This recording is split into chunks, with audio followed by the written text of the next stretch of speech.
wear my tie, so I have to wear my jacket. I feel like.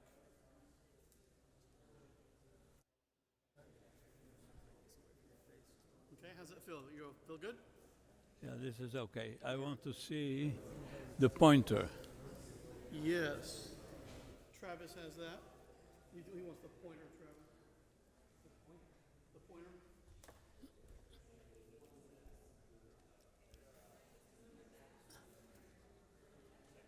You're going to sit right here in the center. I know. Okay.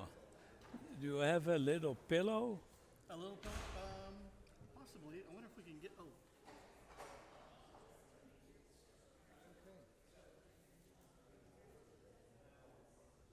I wonder if this might help.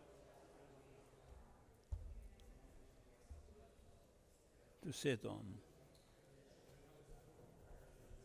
Yes. Try that.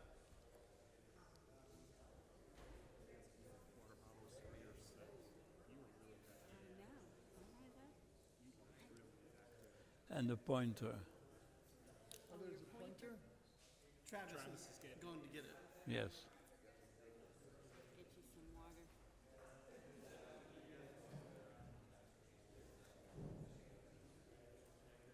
Go ahead and talk for a moment. I'm going to test your microphone. Yes.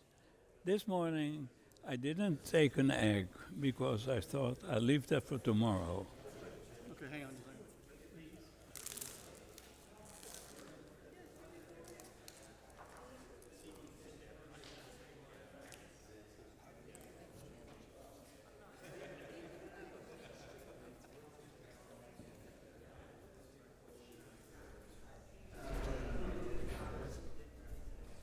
That will do it. That'll do it. So nice to meet you. Nice to meet you too. How are you? Great. Thank You do a great job. Oh, thank you. I Yeah. have lots of great team members that help out. Yeah. Yeah. Oh. Check 1 2 Have you been testing 1 working 2 here 3 for a 4 while? 5. Since 2011. Oh wow. You wrote to me or no? Oh wow. How do you pronounce it? Uh-huh. Tov. Check 1 2 test Right. 1 2. Yeah. That's I great. remember Yeah. your hairline. I mean, I don't know when the first time I Check 1 2 test 1 2.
Children is maybe less important. And you have more than me. You have 5. 6. Yeah, still 6. Hello there, how are you? Hello, fine, Brad. One was born last year. No. If you take your jacket off, we're going to put this microphone on and we'll drape the cable behind you. Up there? I'll come down. Okay.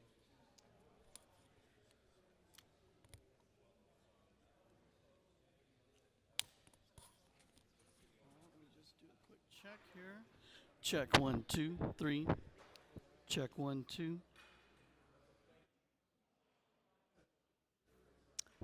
Check 1. Check 1 2.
Okay, I'm talking.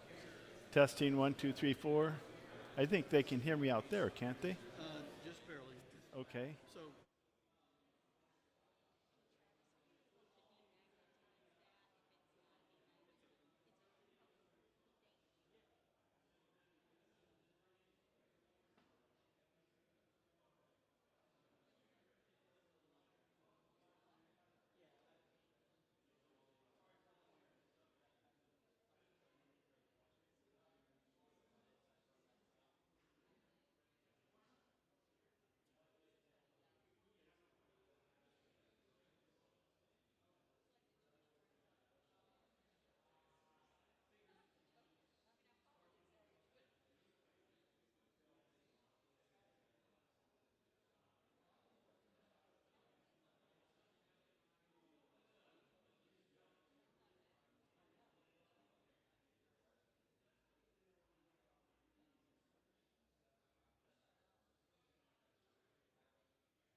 for a moment.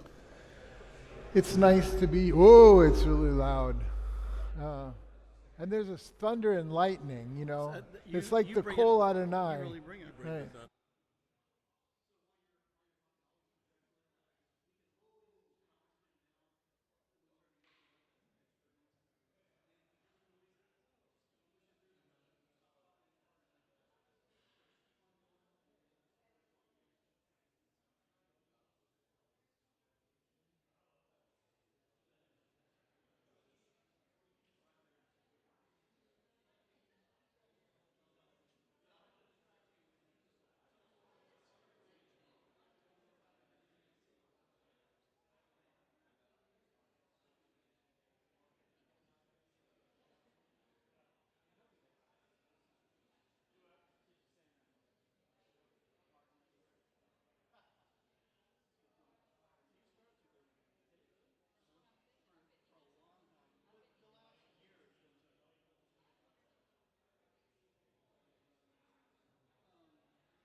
If we can have everybody grab their seats, we are about to get started.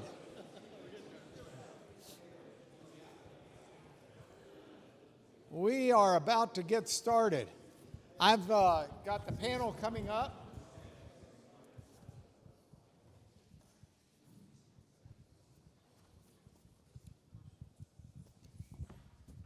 I am Mark Lanier. I know a good bit of you. I don't know all of you. I want to introduce the panel. I have the joy of getting to moderate this discussion, and so I will try and do so to the best of my ability. If I fail to measure up, then tough. I started to say, then you give it a shot, but I can see several people out there who would far exceed me, so I better not do that. Instead, I will say, because this is a place of intellectual fervor, and we care deeply about the mind and what we can learn and how we can educate, but this is also a place of faith, and it's what gives meaning to me behind the intellectual pursuit. And so, as such, I would ask you to join me in a word of prayer before we begin. And we pray to you, Lord of the universe, to thank you for this incredible opportunity to gather together, to thank you for each of these panelists and the way they've applied themselves to diligently learn and then share what they have learned. And we pray that you will quicken our minds to curiosity, to better understand the past so that we can better live in the present and serve in the future. We humbly pray this in your divine grace. Amen. So with that, I want to introduce for you the panel, and we will then get started. And I'm going to begin with Donald Parry at the end. Now, Dr. Parry, is, or do I call you Professor Parry? What would be the preferential? Don is fine. I'm a professor. I'm a full professor. He is a full professor of Hebrew Bible in the Department of Asian and Near Eastern Languages at Brigham Young University. His expertise is not just in the Hebrew Bible, but also in the Dead Sea Scrolls. And we'll be talking about those during the panel. He has been working on or with the scrolls for 30 years now. I met him just on this visit, but I've known of him from a dear friend, a mutual friend of all of ours, who passed away 2 years ago, and that's Weston Fields. And Weston had been singing your praises for many years and saying that I needed to meet you, so it's an honor to have you here. By my count, by my reading, you have 33 books, 10 of which pertain to the Dead Sea Scrolls. 5 deal with the writings of Isaiah. He's published, of course, articles and things like that. And so he and his wife Camille have 6 children. And is this your first trip to Houston? No, my first trip here. It's your first trip here. This library, but would you join me in giving him a This Library Texas welcome?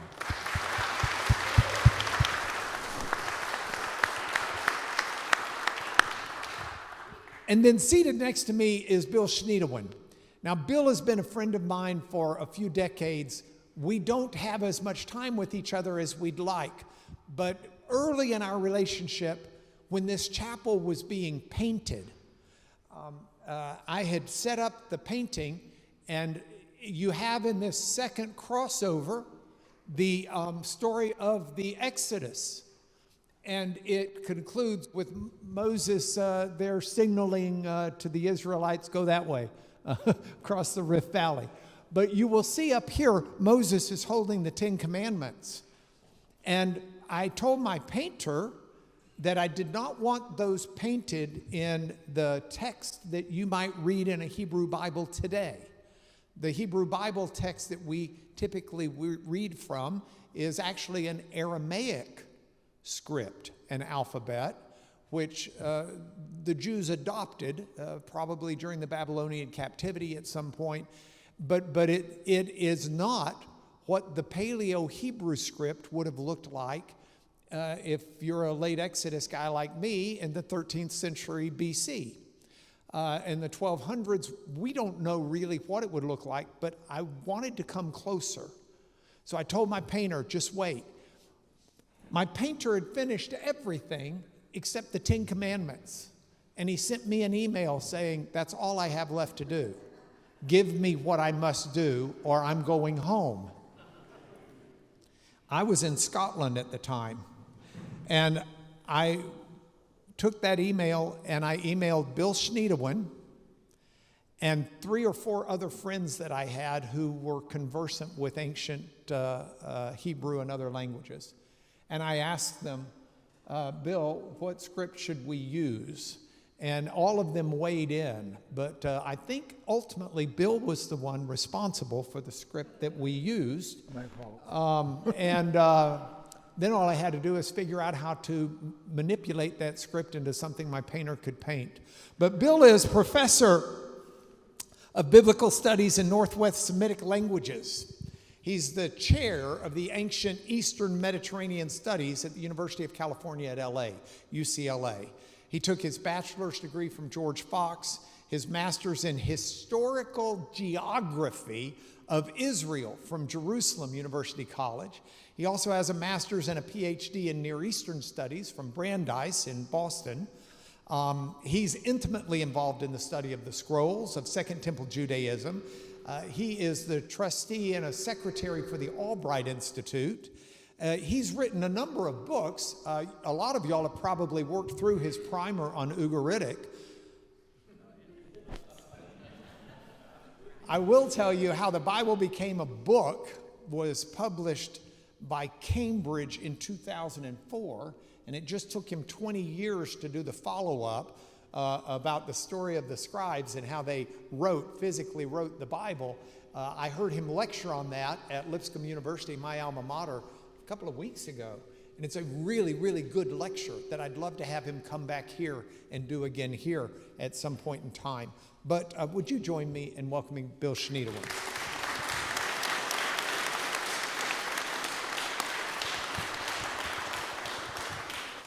And our feature, the center of the table, is Emeritus Professor of Bible Studies at Hebrew University, Emanuel Tove. Now, Emanuel and his wife Lika have done, is this your 3rd sabbatical here? 3rd or 4th? You've been here 4 times. 4 times. They've been, I can't tell you which of these houses they're living in because I don't trust you not to just go knock on the door and talk to him. But I will tell you that he and his wonderful wife, Lika, who is an artist extraordinaire, who has paintings that she has given us that are hanging in various places in our buildings, but also an exhibit on display in the library. He is a friend. And he has been a wonderful friend for 15 years, I guess. As a youth, he studied classical languages in Holland at the Spinoza Lyceum. His bachelor's degree is in Bible and Greek literature from Hebrew University. He has a master's in Hebrew Bible. He at Harvard University studied with Frank Moore Cross, who, if he had still been alive, would have been on my email chain about what script should we use, because he is the father of such things in a way. His PhD is from Hebrew University in Jerusalem, where he worked with Shemarayu Talmon, who is like impressive.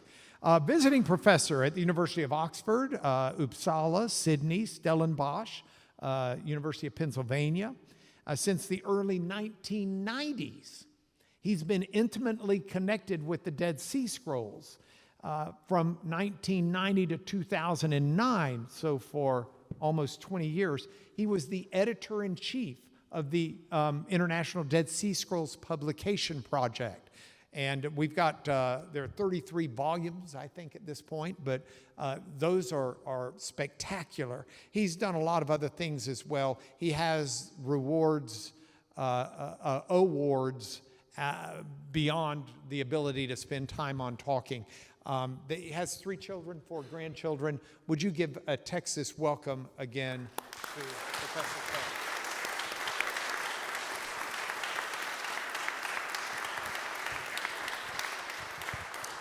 Now, gentlemen, I'd like to introduce to you the audience. We have here a bunch of kids from school. What is the name of your school? And what grades are you in? You've got a bunch of 10th graders over there that have come in. Okay, so this is part of our audience. Have any of y'all published in peer-reviewed literature on the Dead Sea Scrolls? So they are part of our audience. Part of our audience, as I look out here, includes scholars. We've got professors from Baylor. We've got professors from Trinity Evangelical. We've got professors from all over the place. But we also have a bunch of people who are just patrons of the library. We've got a bunch of people that go to my Sunday school class. So we've got a wide assortment of people here. And that means we can go deep, but we want to start where everyone's on the same ground. So here's where we begin. Which one of you would like to give a short 3-minute history of what the Dead Sea Scrolls are, and then we will define what we're going to be talking about. But somebody explain the historical significance of these discoveries in the Judean desert. Okay. It's all, where's the map?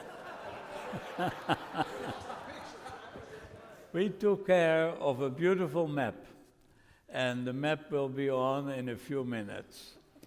In the year 1947, historical documents unheard of were completely by coincidence were found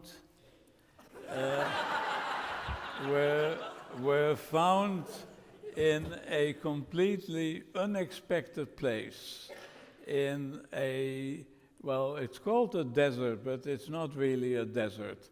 These are caves in an arid area near the Dead Sea, not in the Dead Sea, but near the Dead Sea.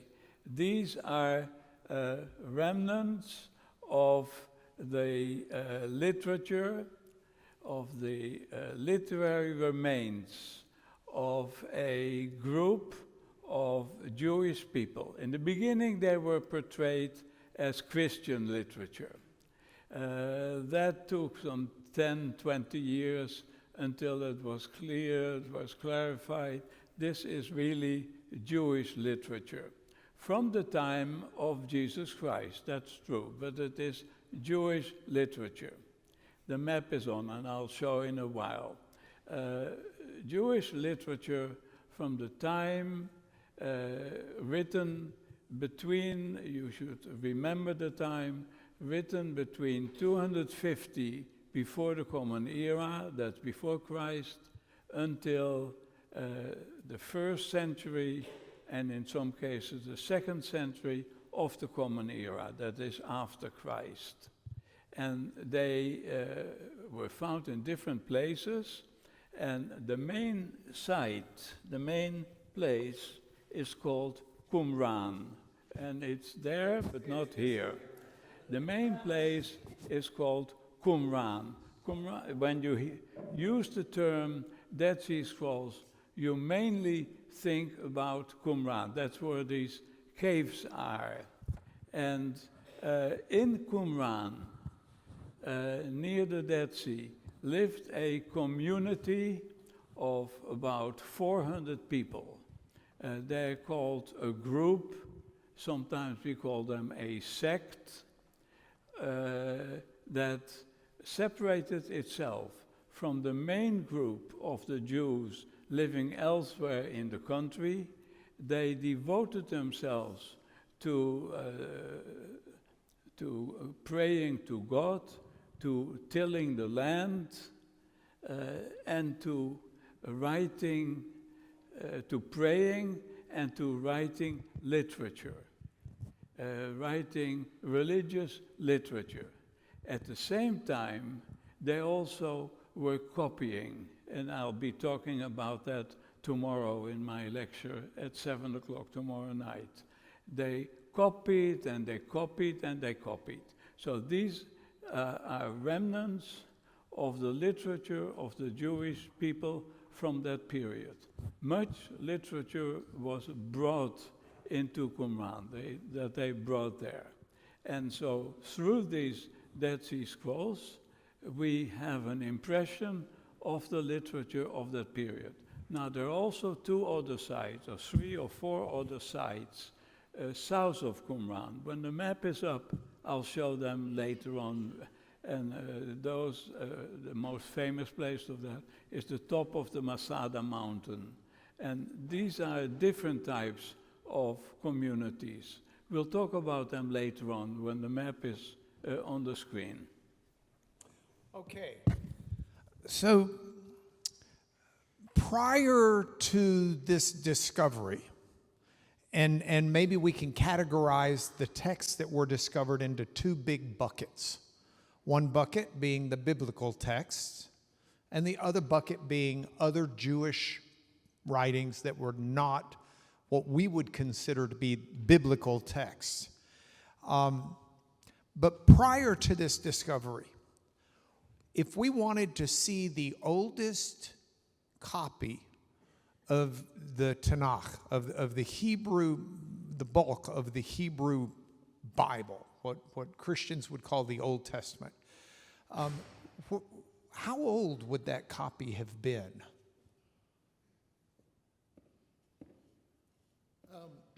Well, the oldest copy that we know about before the discovery of the Dead Sea Scrolls of a biblical text is essentially around 1000 CE or AD 1000. So the discovery of the Dead Sea Scrolls essentially pushed back the earliest biblical manuscripts at more than 1,000 years.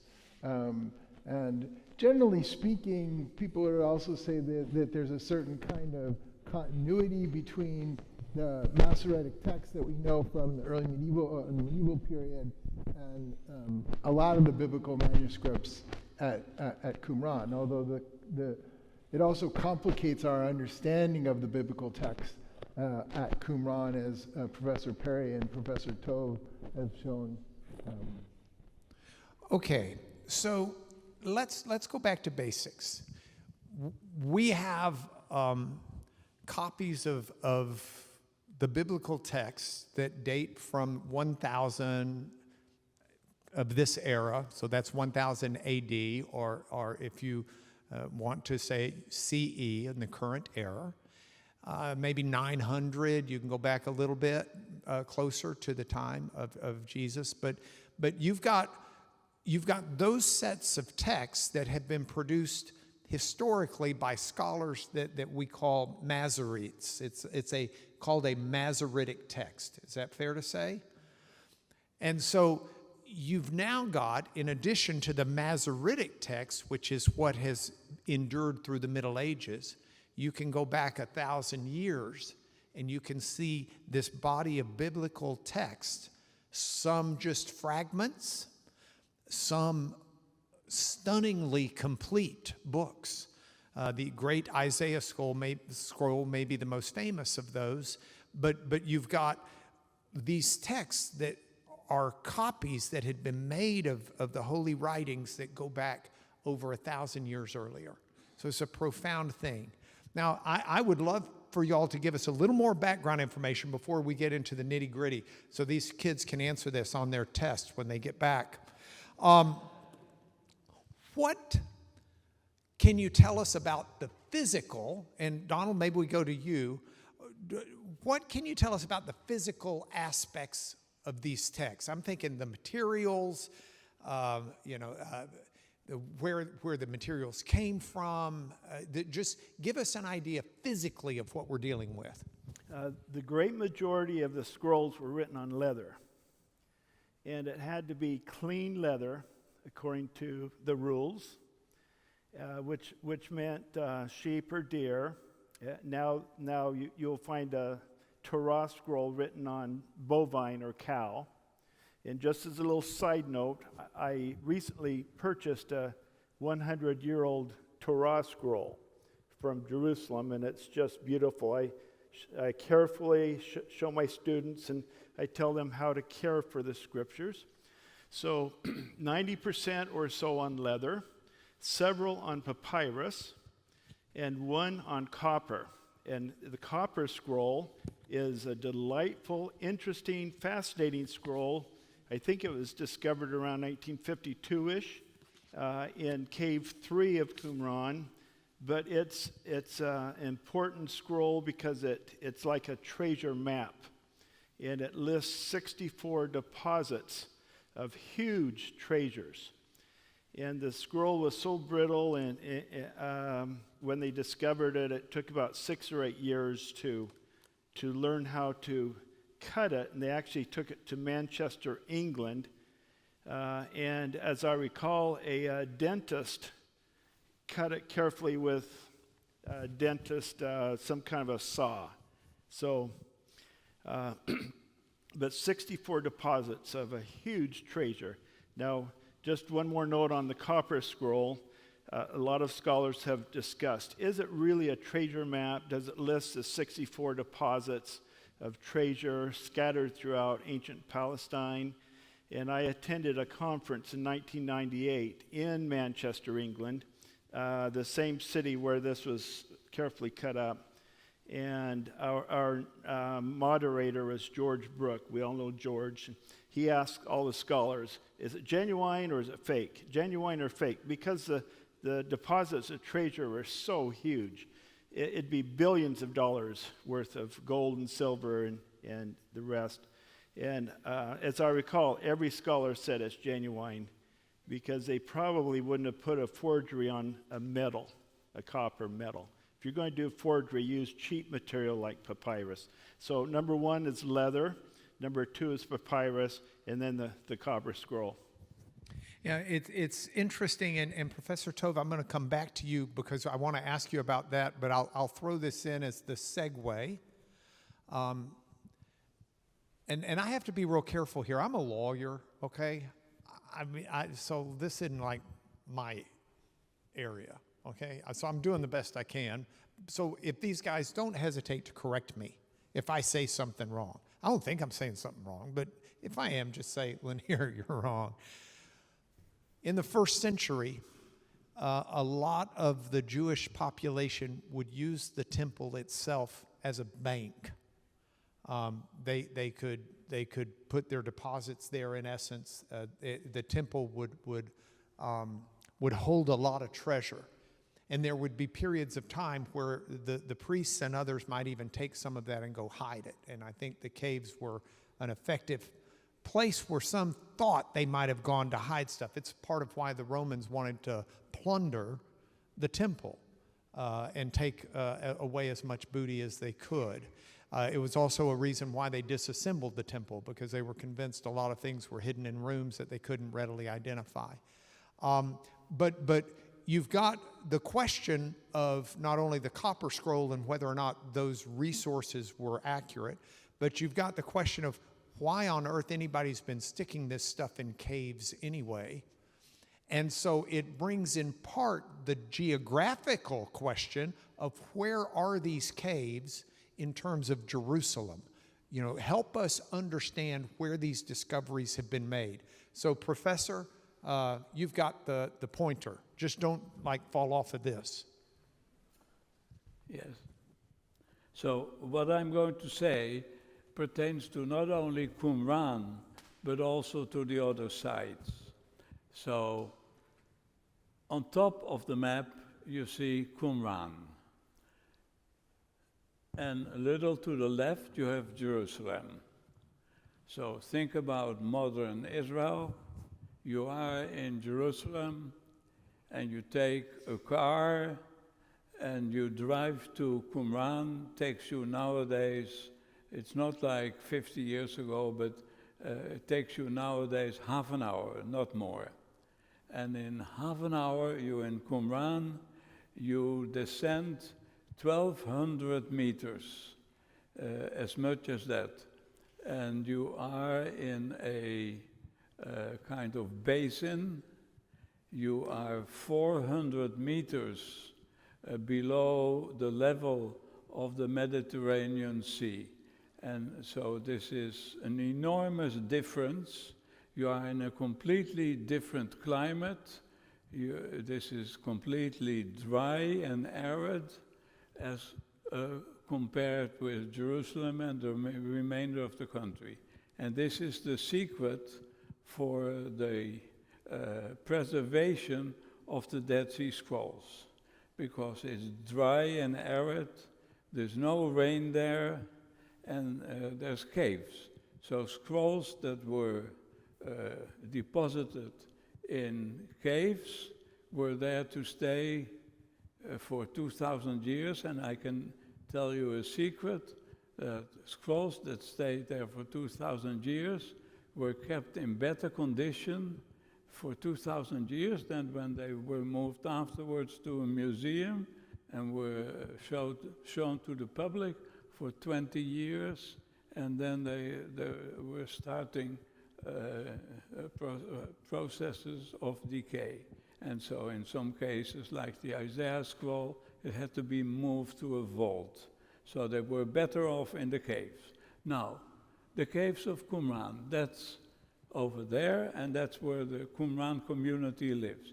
And when we say Dead Sea Scrolls, we basically refer to the Qumran scrolls. But in fact, when we say Dead Sea Scrolls, we should refer to all the scrolls on the left side of the Dead Sea. Because in all those sites means archaeological sites, scrolls were found. Now, what's the difference? In Qumran, these are scrolls made of skins, sometimes called leather, but they're on skins. And in all the other sites, it's mostly on papyrus. And another difference, in Qumran, they are mostly literary material, because that was a community that was highly intellectual. They wrote compositions, mostly religious, while in the other sites, like you see here the name Masada, well, but you see Murabat in the middle. These were government documents. There's Nahal Hever that you don't see there, but alongside the shores. These other sites were and together with Masada, where you have what we call documentary texts. That is a letter, that is a sale of land, that's a contract between people, it's a list, a grocery list, and there are several hundreds of them. And they're written in Aramaic, that's a language close to Hebrew, and a little in Greek, and a little bit in Hebrew, but mostly in Aramaic and in Greek, while the material of the Dead Sea Scrolls in Qumran is almost all in Hebrew, but some also in Aramaic and tiny bit in Greek. So these are major differences between different communities. There were different communities in Qumran and on the shores, on the left shores, so there would be the west shore of the Dead Sea. That's in general terms. That is great. Well, so Bill, would you talk to us, please, about let's look especially at Qumran for a moment. Would you tell us all about what we can reasonably deduce about the community that produced these texts?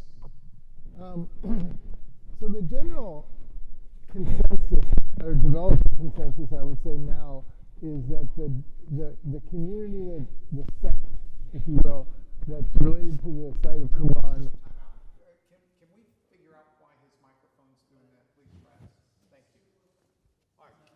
What am I? Let him hold your microphone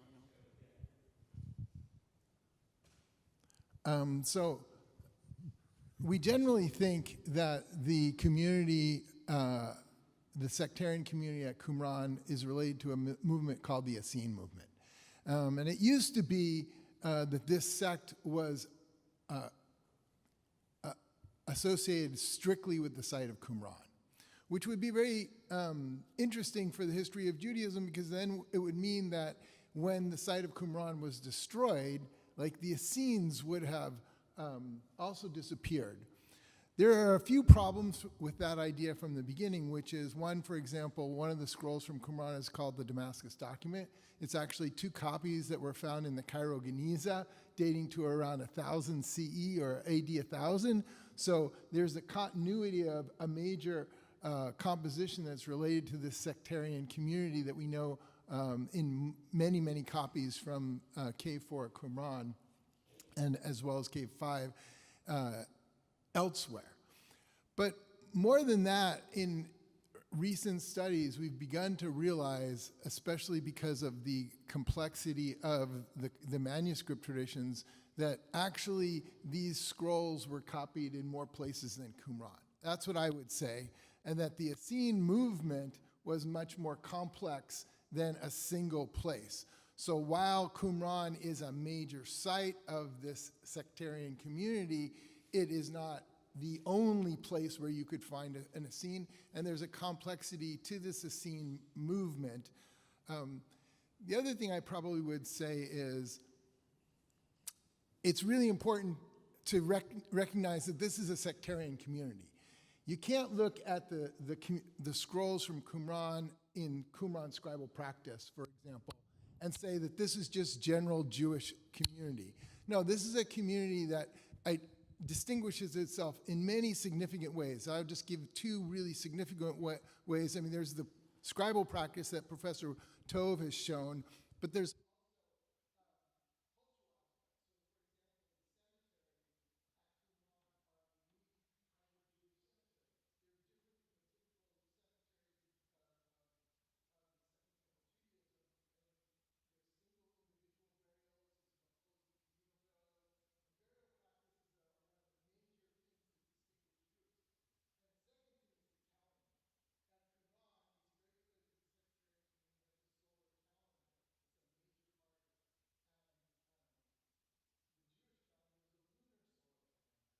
if you're not celebrating the same calendar, then you're not part of the same community, right? If it's Christmas or it's Hanukkah and we're celebrating these holidays at a different time, we're not part of the same community. As a matter of fact, that sort of plays itself out in a famous passage from the Pesher Habakkuk, when the high priest, or the wicked priest as they call him, comes down to disrupt the celebration, probably, I think, at the site of Qumran, of the Yom Kippur, the Day of Atonement.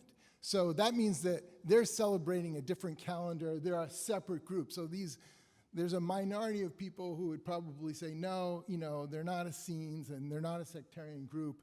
But I think that is a theory that won't last, and I think is on its way out. All right, you can hold this now. I got a newbie.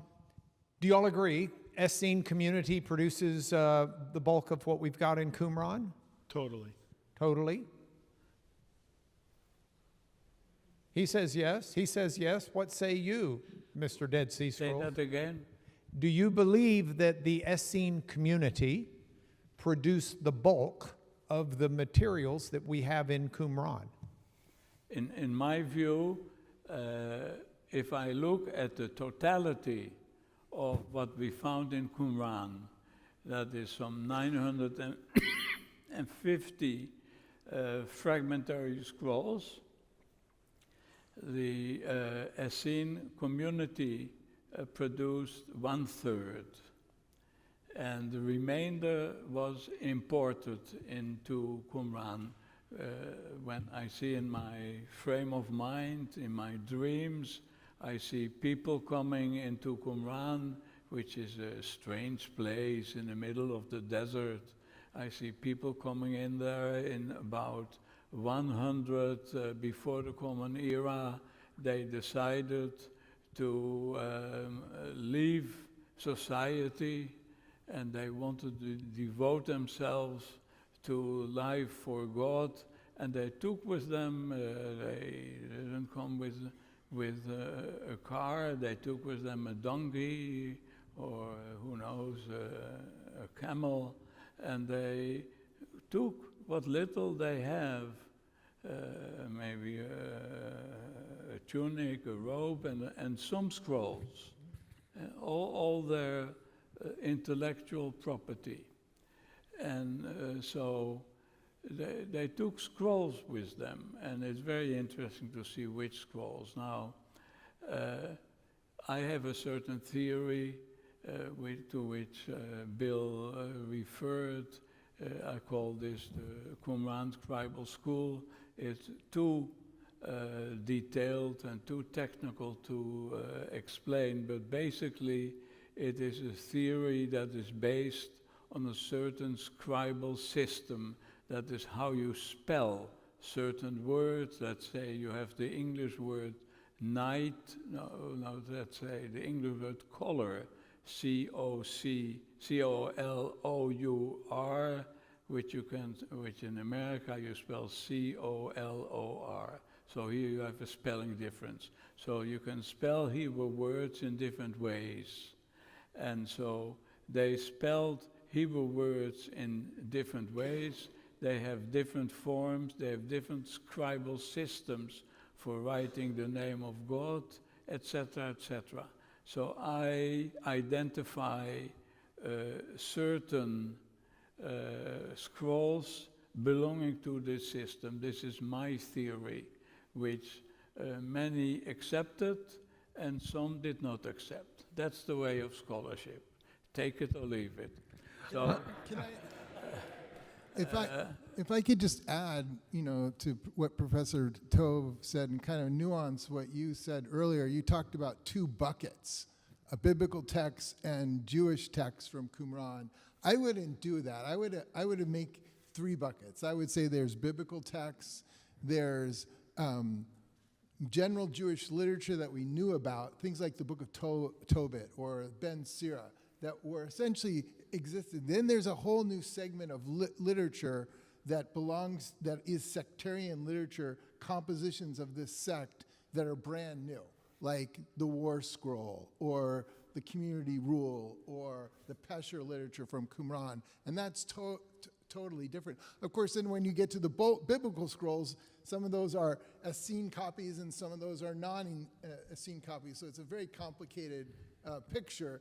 But I would say we need at least three buckets. Or one bucket can have two dividers. Let me complete this. So by whatever criterion you use, there is an element of texts, a group of texts that was composed by and or copied by the Qumran community, and there was an element that was imported into Qumran.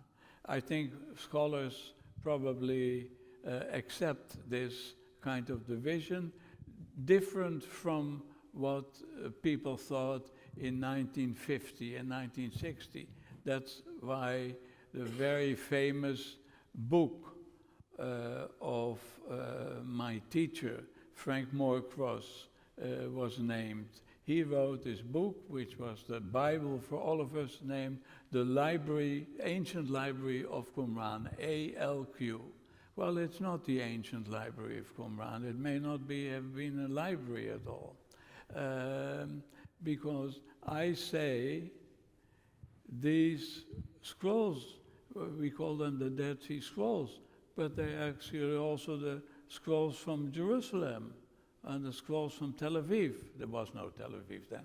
And the scroll, and the scrolls from Lod, etc. So coming back to your question, the scrolls of Qumran are a mixed bag, and that should be remembered. They're not the Dead Sea Scrolls. They are the scrolls from the Dead Sea and from the remainder of Israel. So they're more important than you would think from the outset. Okay, now, Professor Parry, you were going to add something to that, but if you've got it to add, do, but then I want to transition and talk specifically about the Isaiah scroll once you're done. So if you'll do an ad, then I'll serve up the Isaiah question to you. Okay, my ad is, it's a huge blessing to our community now in the last few generations that so many scrolls were imported to this region that is dry and which naturally help preserve the scrolls versus areas and caves in the near the Sea of Galilee, for example. So it's a blessing, and that helped preserve those scrolls that were imported as people came to the community. Yeah, just studying the history of literature and how we've got copies of so many texts is replete with stories like that. I'm thinking about the abbey that had all of those British texts, where they copied all of them and took them to another abbey in France, which was wonderful because 20 years later, their abbey in England was destroyed by Viking raiders and the library burned up. So they had these historical texts that had been moved, and its history is replete with examples. But here's my question. So backstory. South Korea, was going to do an exhibition of the Dead Sea Scrolls. And they, in Korea, oftentimes do things well in advance, and they had committed sales of about $1 million or so in tickets. And then about 7 months out from the exhibition opening, the Israeli Society of Antiquities, or whomever had governing authority over the scrolls in Israel, declared that they didn't think it was safe to ship the scrolls. And so you've got pre-sale, $1 million in tickets, and no scrolls coming. Weston Fields was very concerned about that as one of the sponsors of this. And so he went and found a family based in London. Their last name is Falter, F-A-L-T-E-R. Wonderful family. And they are what, as a lawyer, I would call a master forger. They call themselves manufacturers of facsimiles. And they were able to access the photographs of the highest quality from the earliest time of the scrolls, recognizing, as Professor Tove said, that the scrolls have deteriorated more in 20 years than they had in 2,000 years before that. And they were able to get the early photographs, they were able to get analysis of the materials, and they were able to make forgery quality reproductions of the Isaiah scroll, the Habakkuk Pesher, a number of different scrolls. And I think there were 7 in total that they made, but they weren't sure that it was going to turn out. Now understand, they were reproducing the linen thread as well as the ink. I mean, these are forgery quality where you've got to stamp them under international law to show that they are replicas and facsimiles. So they produce a set of these that are going to be used to display in Korea. The problem is, you never know how the production's going to go, so you don't just make one set, you make some backups. So they made, I think, 9 sets. And the Koreans loved them so much, they said, we'll just buy a set. In Jerusalem, they loved them so much that the Israelis said, we'll buy a set. And that's the Isaiah scroll you actually see if you go to the Dead Sea Scrolls Museum, because the real one's locked up. The Brits bought a set. The French bought a set. And these were sold to these various museums in these various places, but they had one set left. And so we were able to acquire that set. And if you go into the library, that's what you will see for the bulk of what we've got in there. We've got a few other little ditties, but that's certainly the Isaiah scroll. You can see an actual replica of the scroll. And they chose that one because it was maybe the preeminent finding in terms of popularity, at least. So my question for you, Professor Parry, is this. Tell us why the Isaiah scroll is significant, and if anybody wants to go in there and look at it, what should they be looking for? I think it's the most famous scroll. I might be wrong. The Great Isaiah Scroll, because it's complete. It's 23 feet 6 inches long. It's 10 inches high. It's made of 17 parchments of skin, and it has 54 columns, not pages. This is before pages, books were invented. So 54 columns, and the scroll that's on display over there shows the last few columns, including column 54. Columns 1 through 5 or 6 are more worn than the rest of the columns. And here's my theory. The Essenes were like many of us in this group who start reading Isaiah because it's important. And I'm going to tell you how important it is tomorrow. I'm going to give you 5 reasons why everyone should be reading Isaiah. So the first few columns are worn out at the bottom of the top, and then I think they gave up and went back to Genesis and Exodus and so on. I could be wrong. Because they're Hebrew ones. So this materially, on column 12, the scroll ripped, and you can see an image on column 12. It ripped almost all the way down, 3/4 of the way down, and someone took some linen thread anciently, 2,000 years ago or so, and they threaded it back together. So here's the rip, and then they threaded it, but they threaded it just slightly so it's covering part of one letter of the alphabet. Column 54 has some smudges on it. It's hard to read. And I've worked on the actual scroll, and I've also taken some multispectral images on these scrolls that I'm now working to decipher. The scroll, I'm going to show you some scribal marks tomorrow. The scribes or copyists put some marks in the columns. And that's very important. And Professor Tove has told us what the scribal marks mean. I'm going to tell you a new meaning tomorrow that's just a joke, but I think you'll like it. So materially, and since it's a complete scroll, it dates to about 50 or 100 BCE, before the Common Era or before Christ. That means it's 2,100 years old.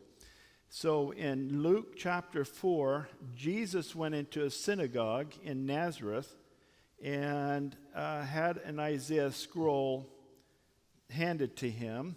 I don't know if Jesus asked for it as he went in and said to one of his disciples, I'm going to read from Isaiah. Hand me an Isaiah scroll. I don't know. It could have been an enemy trying to trick Jesus by giving him a difficult text. No, I'm almost done here. No, keep going. So two of my books. Well, I'll say something. Two of my books are on this Isaiah scroll. There's just so much on this. It's written in Hebrew. The scribe or copyist made many errors. Now, some of the scrolls don't have too many errors, but this one has a lot of errors, and I've cataloged them and I've tried to explain. It doesn't take away from Isaiah or his powerful message at all if a scribe made some errors, and we've discussed why did the scribe make some errors. Now, just two items about the contents. The divine name from whence we get the name Lord. The name Lord in small caps appears 6,800 times in the Hebrew Bible. 6,800 times. And that's the divine name Yod-He Vav-He. I don't know if you pronounce it. I don't remember. But out of respect. I teach my students to say Adonai. It's from whence we get the word Jehovah. 6,800 times, 400 plus times in Isaiah. Each one has a context.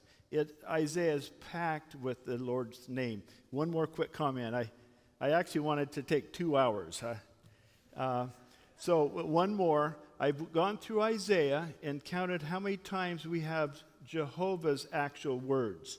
Have you ever seen a red letter New Testament where it has Jesus' words in red?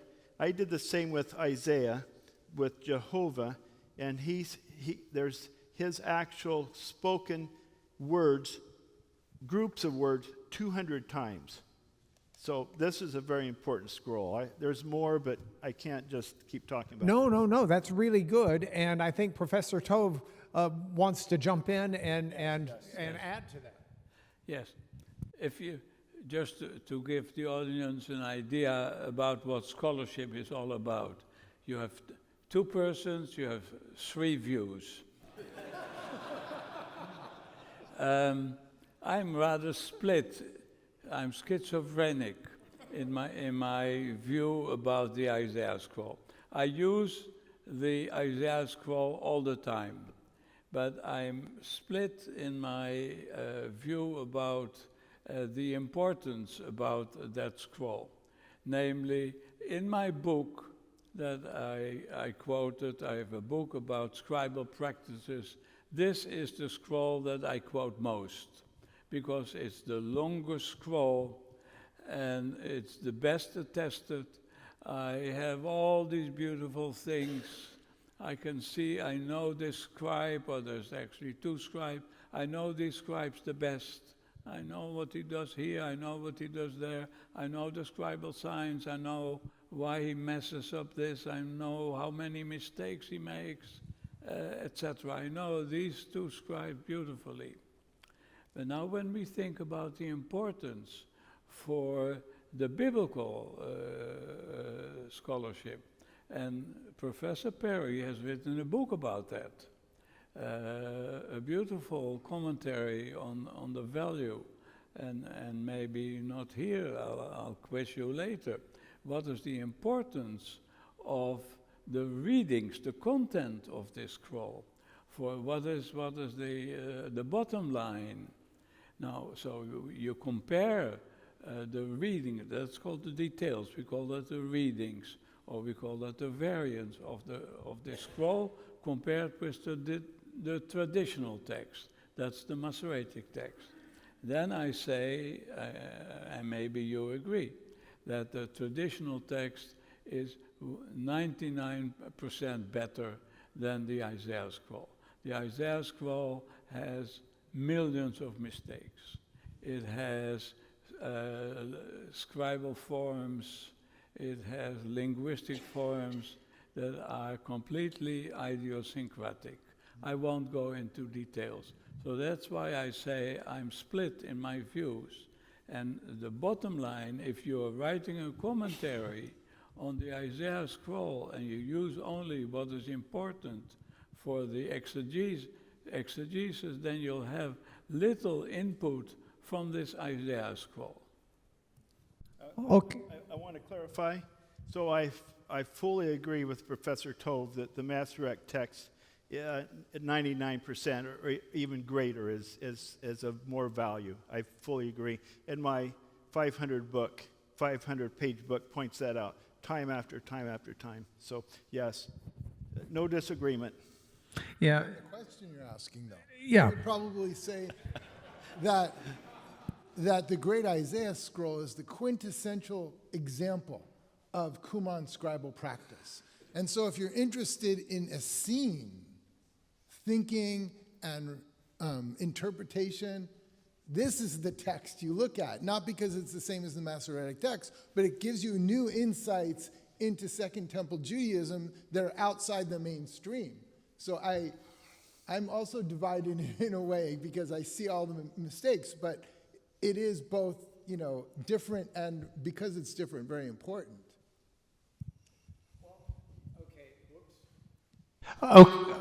Okay. To lighten this up for just a moment, because we will get back into it, the fella went in to see the psychiatrist, and he said, "I'm schizophrenic." The psychiatrist said, "Well, come on in, that makes 4 of us." That's your light moment. But I key it off of your joke that 2 scholars, 3 opinions. I approach it from a non-scholastic basis. And you can disabuse me of what I understand, but I find it fascinating that, first of all, the Isaiah scroll, and when do you date the Isaiah scroll? The great Isaiah scroll? I think, I don't remember, but it's around 100 BCE. All right, so you've got a scroll that's 100 BC, and it's got what many scholars would call 1st and 2nd Isaiah in it, which is notable in itself to me to some degree. I'm not saying it's definitive on any point, but it's noticeable. And the second thing is, it looks to me that even though it differs in so many different formative ways from the Masoretic text, it still shows a great similarity of the source material that was used within the Masoretic text. It seems to be from the same source tradition. At least it strikes me that way.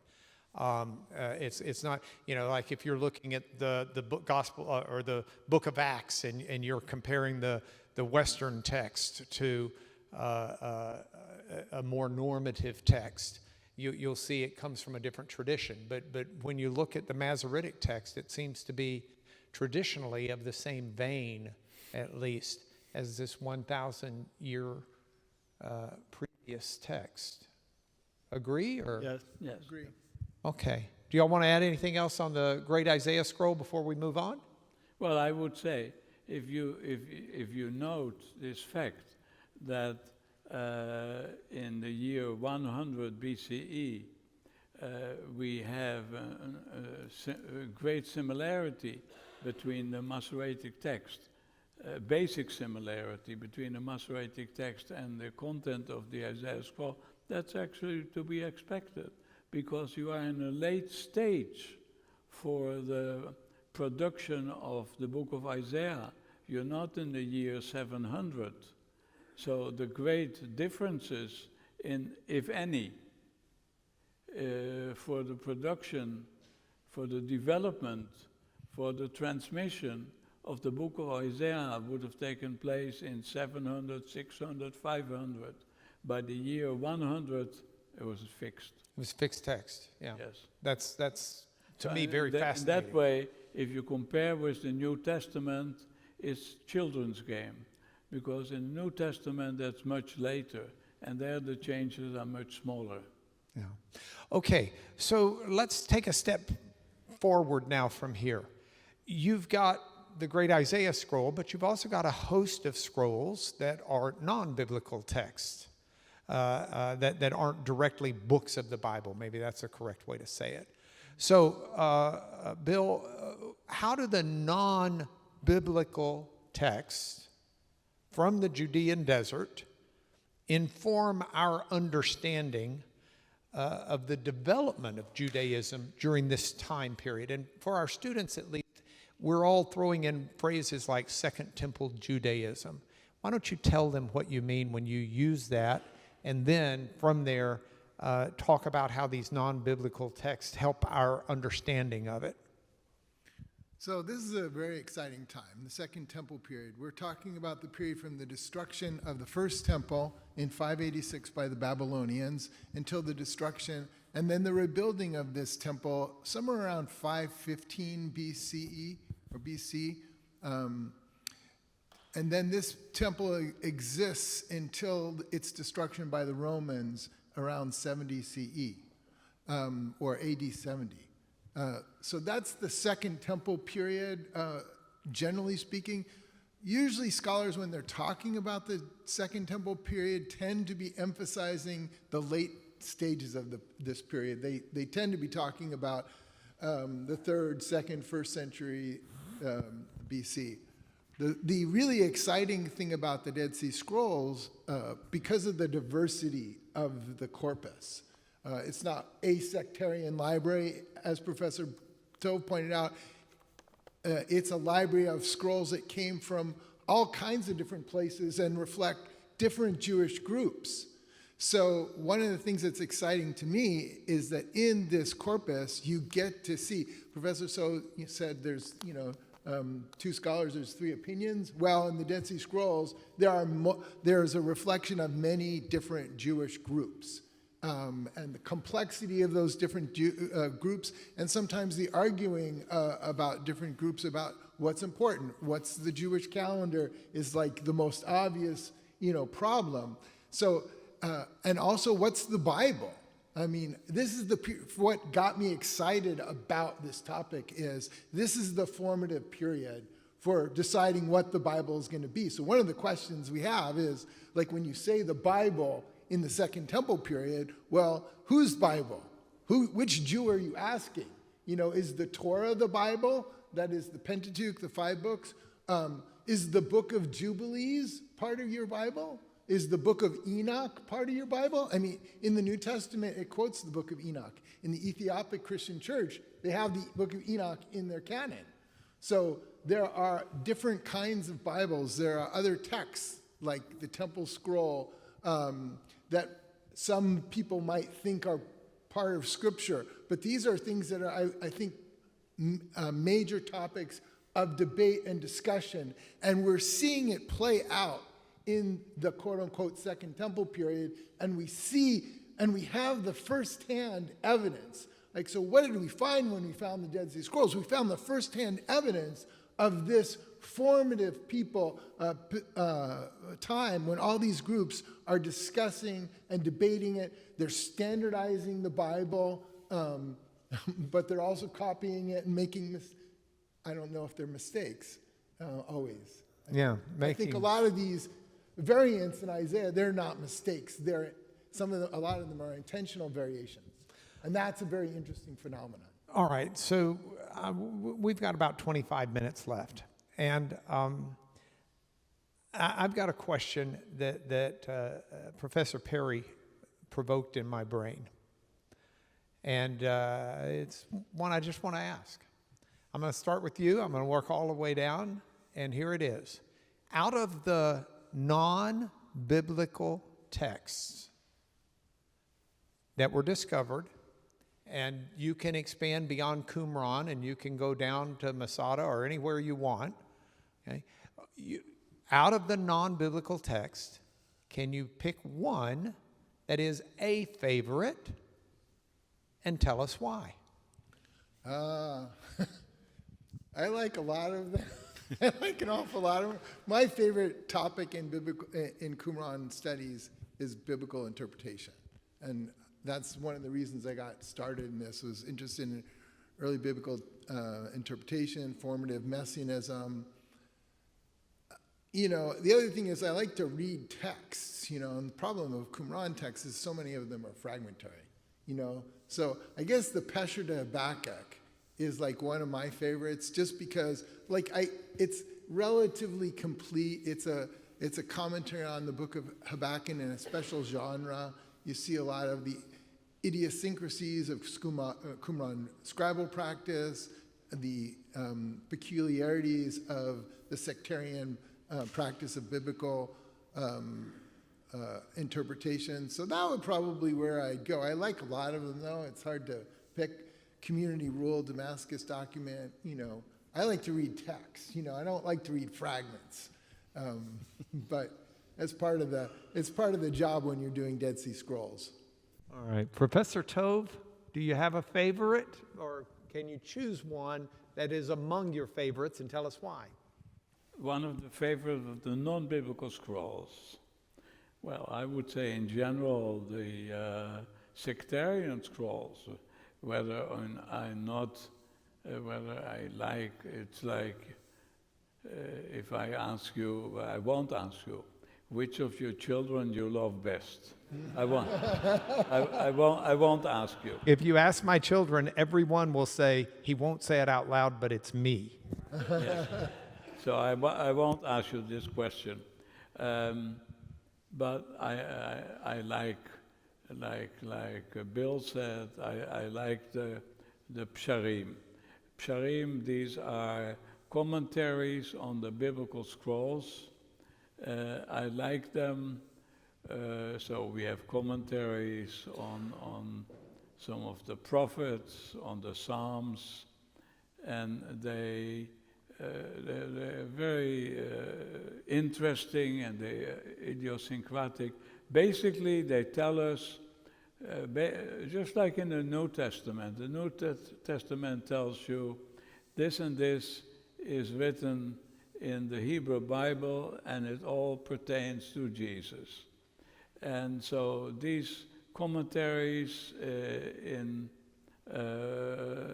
Qumran, they tell you this and this is written in the Old Testament, and they all pertain to our leader, who's called the teacher of righteousness, Moreh Tzedek.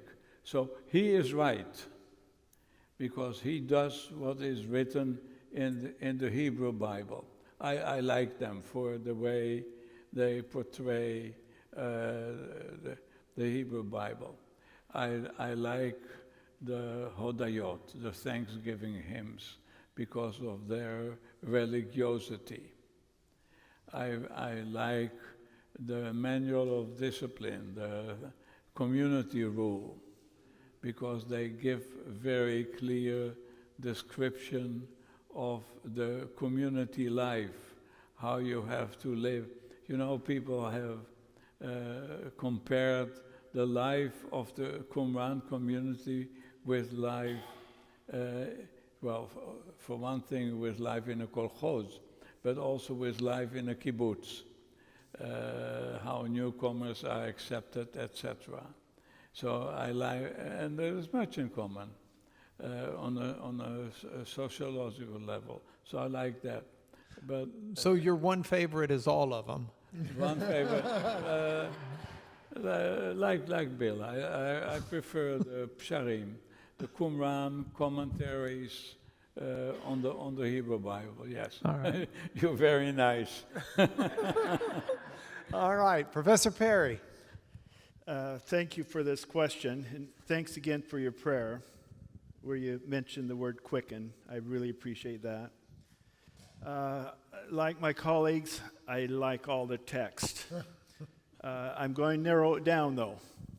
I like one called The Seductress, which isn't about a woman seducing someone. It's about following, beware of false doctrines. There's another one on the Beatitudes. I really like that one. Both of those came from Cave 4. That was a New They're Testament. both parallelistic. They have parallelisms. But I think my favorite is the Temple Scroll. It's a 28-foot long scroll that was discovered in cave number 11. And it's all about ancient temples. It's very interesting. Several people have translated it, and I have several translations, but I have a 3-volume work by Yigael Yadin. So probably the Temple Scroll, but it's hard to say. If you want to see, we have the great Isaiah scroll that I mentioned there.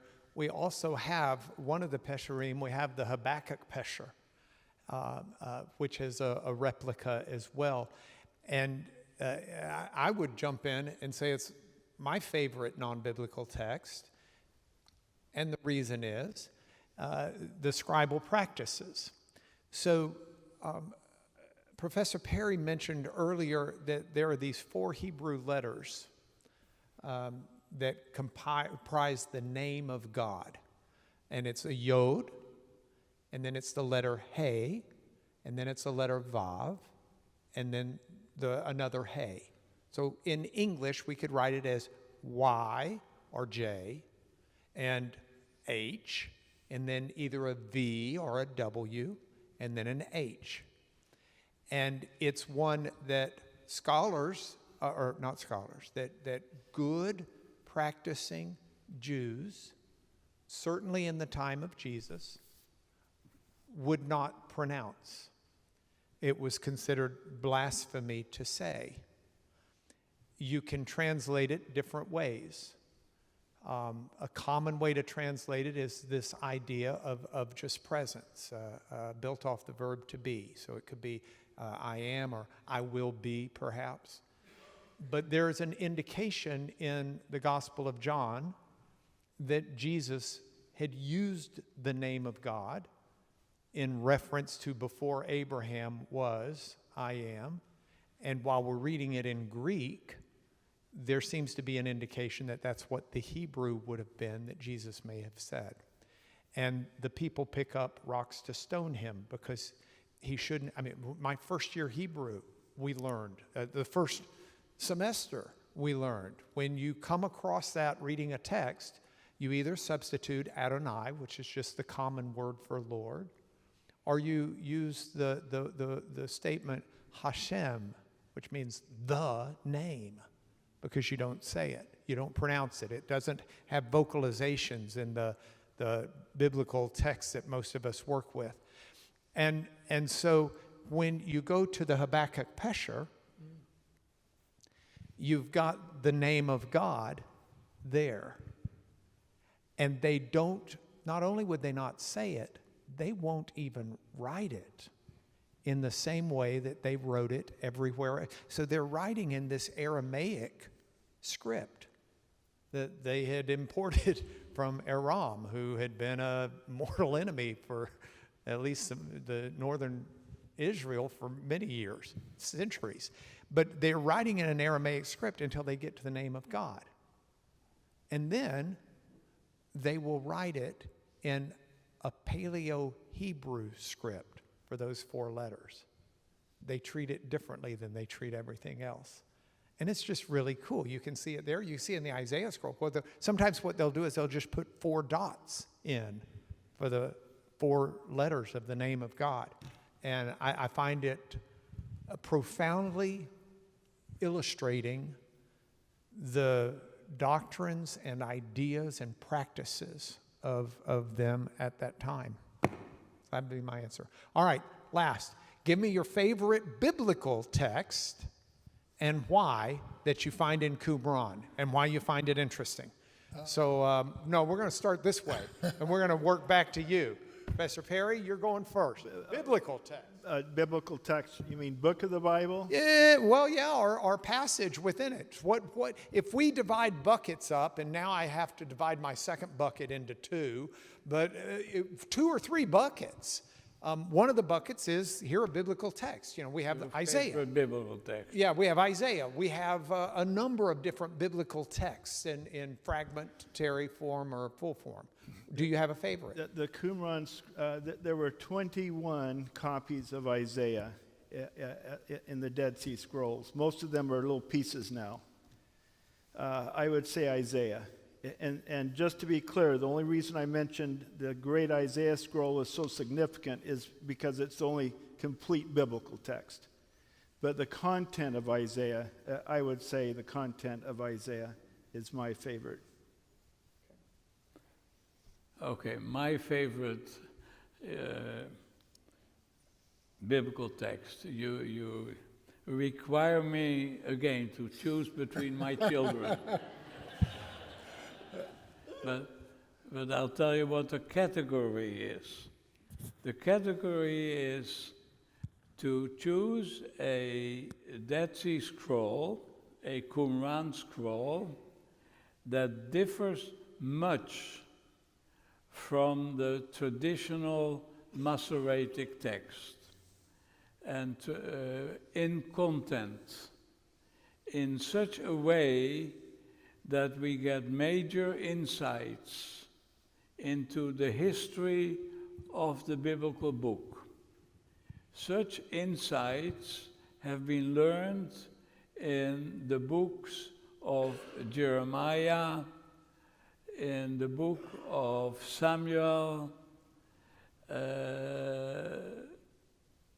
Yes, those are the major, well, Joshua. And I choose as my favorite the book of Jeremiah. This would be two little scrolls. They're really fragments. One is called 4Q Jeremiah B. That's 4Q Jeremiah 71. And the other one is called 4Q Jeremiah D. I will explain. The book of Jeremiah is known in the regular version in your Bibles in a long version and in a short version in the Greek Septuagint. Really short. 15% less than what you have in your traditional Bible. Now, this is really a happenstance that we found two little fragments in Qumran with a shorter version of the Hebrew Bible, of chapter 10 and of chapter 42. This is a marvel, and this is a great bonus for biblical scholarship. And it's hard to believe, but it's there. Yes. Bill, do you want to pick up on that, or do you want me to? I can't really top that, because I would have said Jeremiah, but I knew Professor Tove was going to say Jeremiah because it's so cool what goes on. You learn so much. It's such an interesting text. But I'll go in a different direction. My favorite is Qumran's favorite, which is what? The Book of Psalms. My favorite is Qumran's favorite, which is the Book of Psalms. There are more copies of the Book of Psalms. 11Q Psalms, no? No, the Book of Psalms, the Corpus of Psalms, 11Q Psalms is maybe one example. I mean, we can have a debate about whether that belongs in the collection, but it's the most common book in Qumran. I think it is. That tells you something about how popular it was in Second Temple Judaism. You could read the New Testament. What's the New Testament? The Book of Psalms, you know? So if you want to read something that Jesus and the New Testament disciples and the communities were reading, read the Book of Psalms, because everyone read it, and we have more copies of it than anything else. At Qumran, they use it, they rework it, they're reworking it within the Bible. It's like in Chodaot, you know, it's being appropriated. And how do you connect Jesus with the Book of Psalms? The New Testament. I would say the New Testament quotes the Book of Psalms more than anything else. So Jesus' community, that is to say the Jewish community of the Second Temple period, is reading the Book of Psalms more than, and knows the Book of Psalms better than any other text. That's how I'd connect it. Yes, I mean, then there's also, you know, the Messianic issues, which is there's no connection between Jesus and the Book of Psalms as found at Qumran. Oh, well, that's a different question. Yeah, I mean, you're definitely, you know. Okay, so I go a different direction than all of you on this. My favorite is this small, actually it's two small little fragments from Amos. And Professor Tove knows where I'm going with this, because it's what we have. They're the authentic fragments we've got. And when there was some considerable controversy because it looked like some of the fragments and scrolls at the Museum of the Bible may have been fabrications.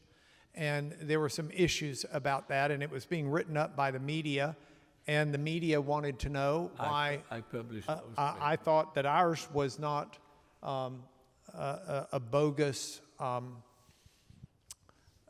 forgery. And my comment, I said, well, I've got two reasons.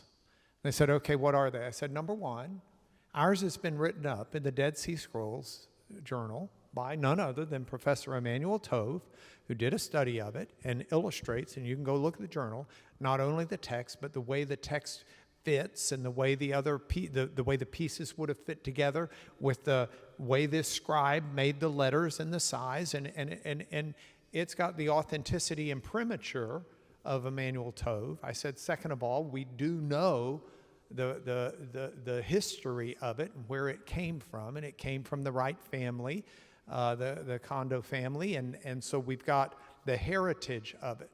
And I said, and then as a practical third reason, I'm a lawyer. If you're going to make a forgery, and you're going to go to all that trouble, don't you want to forge like the Shema? Don't you want to forge something really, notable that people are going to want to buy? I said, you know what my fragment says? It says, your wife will become a whore in the city and your children will die by the sword. That's not the text that you pick out if you're trying to get someone to pay a lot of money for a forgery. The guy found that more persuasive than anything else. That's a good one. Okay, we've got just a few more minutes, and I do want to give each of you a chance to give some closing thoughts. But before I do, where do you land on this issue of forgeries and the idea that a lot of what the Museum of the Bible had collected may or may not be authentic?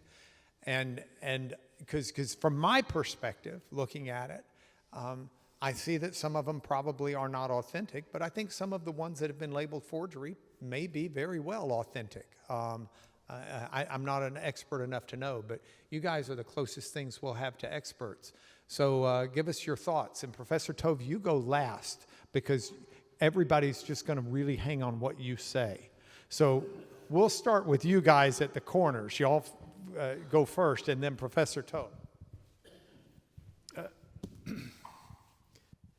I think, I don't have the date in mind, but I think those scrolls that were discovered and cataloged in the 1940s and 50s, I think there's no doubt that they're all genuine. I think those that have come forth since 2000 or 2004 or 5 or 6, I don't even know. But those that were cataloged during those periods, and I've looked at a lot of those scrolls in person. And just a little side note, some very wealthy person flew me to Switzerland to look at 21 scrolls that were in a vault. Or I say scrolls, but fragments. 21 fragments. The biggest one was this one, and there's some small ones. They wanted my take on the paleography and what I could see. And I spent about 8 hours, about 7.5 hours, and they brought lunch in. I really took advantage. My wife was out shopping. In about 30 minutes, I was convinced that they were genuine, but I wanted, since a lot of scholars hadn't seen those particular scrolls, I wanted to read them all. So, There's a story behind that I don't think it's apocryphal. I've got it on good knowledge that one of the scrolls was being offered for sale for $1 million back in the day. I think it was the community scroll, but I may be wrong. And Frank Cross raised the money to go buy it. And he was truly supposed... In 1969, the Israeli authorities made it illegal to export antiquities without certain approval or whatever. And that law was coming into effect. And so this was an effort to buy something before the law took effect while you could still export it. And so he takes $1 million and, I mean, truly is going to meet the guy under the bridge in the dead of night, at midnight. And the guy shows up and he doesn't have the community scroll. Instead, he's got a shoebox of fragments and says, I can't sell the community scroll, but nobody knows about these yet. This is our fragments. And Frank Cross said, well, I've raised the money for this. I can't spend the money on something that's not real, and he leaves it alone.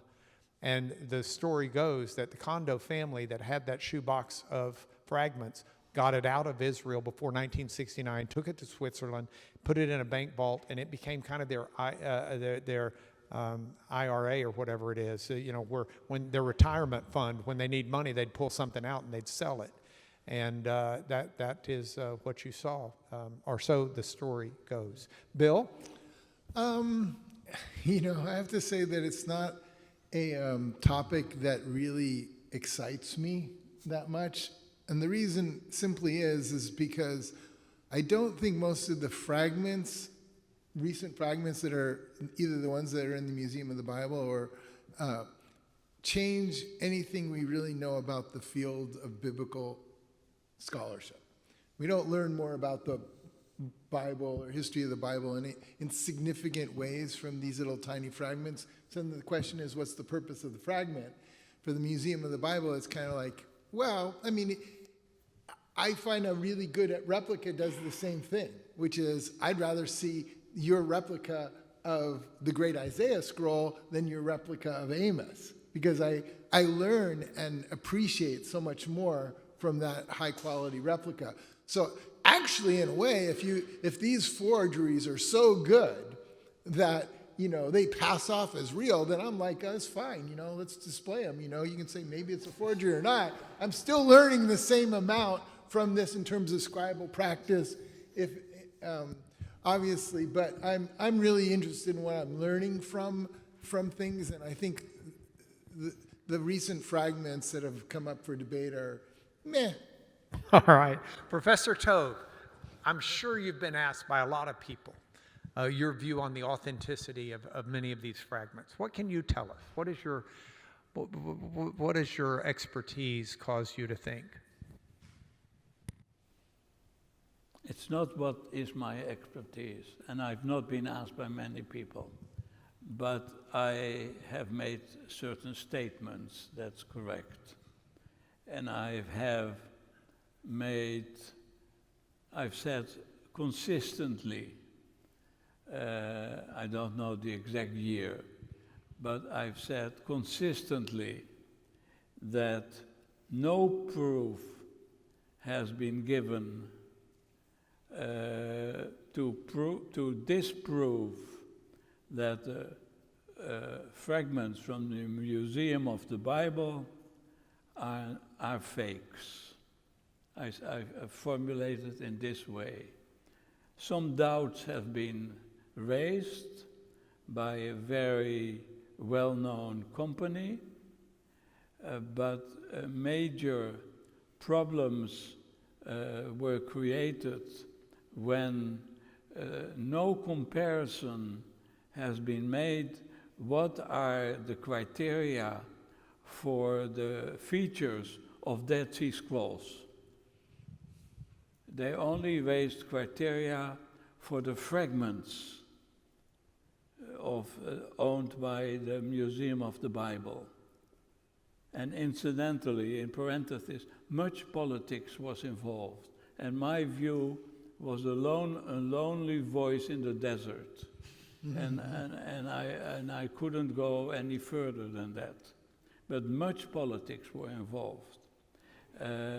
So I say, one should give the criteria for what are the features of scrolls from Qumran, and also from non-Qumran, that is from the sites below Qumran. And I think some of these fragments, most of these fragments from the Museum of the Bible came from sites below Qumran. They were later than Qumran. And when that is being done, and no one is doing a redo of the experiments that have been done, I don't know, 3-4 years ago, then it will be found that probably some, most, or all of these fragments are not fakes. I'm not saying that there are no fakes between them, but some, most of the fragments are not fake. So I go against the major view, and no one knows what's going on. They all follow what the majority is saying, and this goes on in the world. And as a voice crying in the wilderness, that's where we will leave it. Thank you very much. Would you join me in thanking everybody?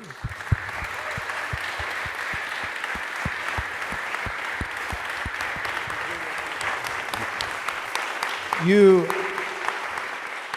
have truly gotten to listen to three world authorities on this very important subject.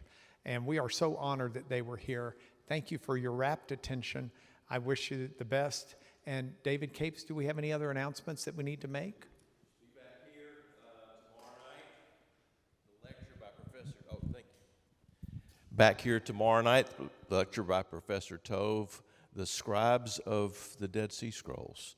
It's going to be wonderful, be terrific. Also, the artwork of Lika Tove, his wife, is going to be on display tomorrow night in the library itself. And don't forget the goodies afterwards either. It's going to be great. Thank you for being here. Thank you all. Blessings. Thank you.